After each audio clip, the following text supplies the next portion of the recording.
Welcome back to the dysfunction that is hearing things with Julie and Brad after the week that we've had. But here we are, ready to dive in and learn something new for me and something that you're really passionate and super excited about.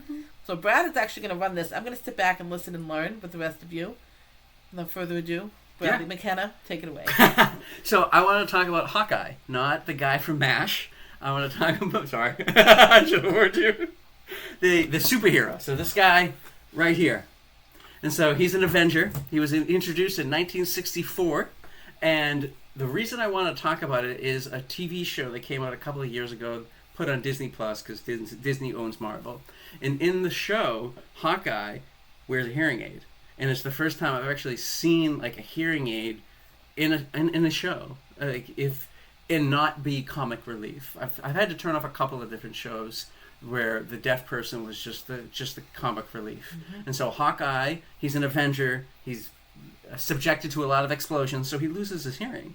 And so in the show, he has a hearing aid. He's still fighting bad guys, and he has some kids, and he signs to his kids, but he still uses the hearing aids. And so it actually explores the deafness. And I love the show because it gives the hard of hearing perspective for Clint, Hawkeye.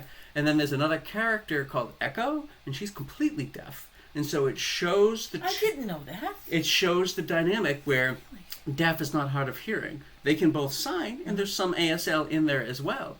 But he also has like tinnitus, and so there's a scene where his tinnitus overcomes him. Are you Hawkeye and I'm Echo? Maybe. Sounds like this is where this is going. There's some secret that's going to be revealed right now. That's awesome. I'll stop interrupting you. Go ahead. So I loved it because this was the same year I read like True Biz. This is like really when I started turning into my hearing loss, and to see I thought this was a fantastic twist on a classic character. Like I said, he was introduced in 1964, and so I posted something online, and my cousin actually, Tyrone, I'm sorry, he let me know that this huge twist that I thought that Disney made wasn't new. So the first time they explored his hearing loss was in 1983. So he loses his hearing, and so it loses his hearing in like a story arc, and then it's really uncomfortably handled. It's like 3 pages, and he's bluffing his way. So a bad guy uses some kind of sonic ray to take over people's minds, and so he has a special trick arrow or something, and he deafens himself so that he can't hear it, and he defeats the bad guy. But the person he's with, his fellow superhero, doesn't know he's deaf. And so I was really interested to read this because I didn't realize it goes back to 40 years ago. Right. And so he loses his hearing, and then 2 panels later, she's like, "Oh, we'll help you get hearing aids." And then the next issue, nothing. Nothing? Nothing. So it never came back. I haven't read too much on it, so I know it's brought up, but it's kind of it's handled in the sensitivity you would expect from something written in the 80s. Right. So I just wanted to talk about it because I was born in 81, right? So he'd already been deaf. He got deaf 2 years later, right? But they didn't do anything with it. So it takes a long time to have people turn into this kind of disability. I mean, it took me 40-something years to start really talking about it. And so I love seeing it represented in media. And so Echo actually had her own series, but that was a little less. So she had her own miniseries. How did I not know any of this? You don't like comics, but right? I might now. Now that I have I would definitely recommend it. Watch the Hawkeye miniseries on Disney, and then the Echo one is later. And so it's really interesting because the Echo is more deaf culture, but that's why I love Hawkeye, because I don't really identify. I'm not part of deaf culture. I'm part of hard of hearing culture.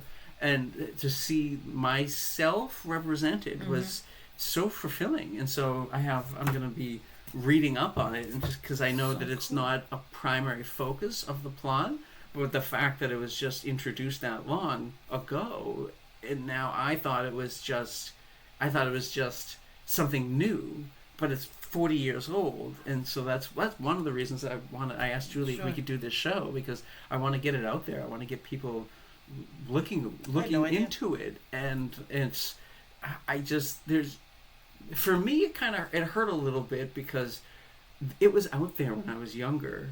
The not role models, but like deafness and hearing loss representation was huge. There, but it was really hard to find. I mean, it wasn't there. It was staying on the comics trope, right? Is Lou Ferrigno, right? The Incredible Hulk. Mm-hmm. The one thing you knew about him was he was a bodybuilder and he was deaf, but like that's also like minimizing everything, right? So that's the only thing I knew about. You know who was out there? Marley. Helen Keller. We already did an episode on this. I'm not going to make everybody relive it, but go back and watch that one. That's real, but really, in all honesty, that's it. That's right, because that's what we had. You don't have the role models, you don't have the examples, you don't have the attention to it, and that's why I thank everybody for watching. Because I mean, this is what we're trying to do. Is we're trying to make people like little Brad in the '80s growing up. There were people out there to see himself in media, but he couldn't find it because he didn't know about it because he didn't talk about it. And that's the people that were out there, besides Helen, right? The rare time you would find it, it was like an after-school special of the special friend who everyone learns a lesson from, right? Or sign language from, fun, like. Sure. No, it's tough. So that's why I wanted to mention it. So cool. I would recommend everyone if you have Disney Plus, go watch the Hawkeye series. It's a mini-series. I think it's like 8 episodes of like 40 minutes each. And your little statue thing, right? And Funko Pop. Yeah, so I bought the little Funko Pop, and I'll have to grab a picture of it. He has, the little Funko Pop toy, he has a hearing aid. So the little figure has a hearing aid. That's very cool. Yeah. But there's a Barbie with a hearing aid now. I have it. Do you have it? I do. Oh, nice. I have it. Yeah, so like that's what we got to look for. So it's just trying to raise awareness. That's what this whole show's about. Absolutely. Get people talking about it. Get people looking in different directions. Mm-hmm. So that's that's all I have for Hawkeye. All right. Yep. So I guess I'll start with books because Hawkeye. So this is his collection. So that's all the Hawkeye comics, bound together. This is it has a bunch of his appearances. So it has his first appearance, first story arc, and then the deafness comes. So this is the book, and the deafness comes in here. So in his miniseries, right? So this most of this isn't during the 60s and 70s, and then he becomes deaf at that point. Huh. But I would definitely pick it up, and if you don't want to read the whole thing because you're not really a big comic fan, just skip to you can skip to page in this volume. Skip to page 358 because that's when they start to talk about. That's when he goes deaf, and so you can kind of see how somebody was portraying deafness in 1983. And I mean, it's problematic, but I mean, it's also 40 years ago, and so it's good to see. I don't think you should whitewash or rewrite history. I think you can learn from it, even if it's something as simple as like a comic book and how superheroes are created. It's kind of a symptom of the time where you can kind of see how people are thinking about certain situations by the plots that they are given. And it was disappointing. I was reading it. I read some of it, and it was not unexpected. But I always hope for the best. And sometimes that works, but sometimes it's just educational to see how far we've come, because how this portrayal of deafness is so much different than the series, and so in that time they've learned something. That would be cool to compare the two. Very much so. Yeah. So pick it up, the Hawkeye Epic Collection, and I'm sure you can see. I love that. Yeah. Learn something new. What do you got?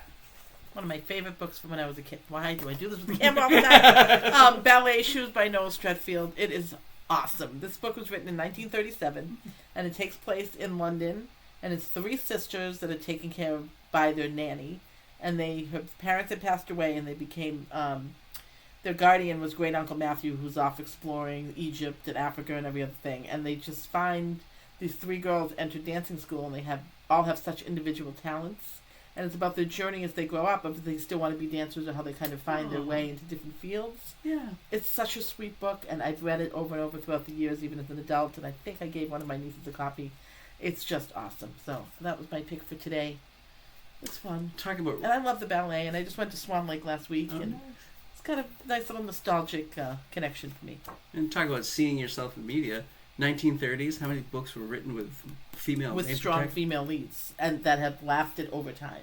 This is truly a classic, so I recommend this. Excellent. It's fun and it resonates today. Oh, the good. themes of kind of trying to, find yourself and what if society wanted you to be versus how you want to be and where do you want to end up, and it's really good, really well written. So highly recommend it. Sounds good. That's what I got, and it's pink. Sounds good. All right, everybody. As always, comment below. Let us know. Bye. All right, bye, everybody.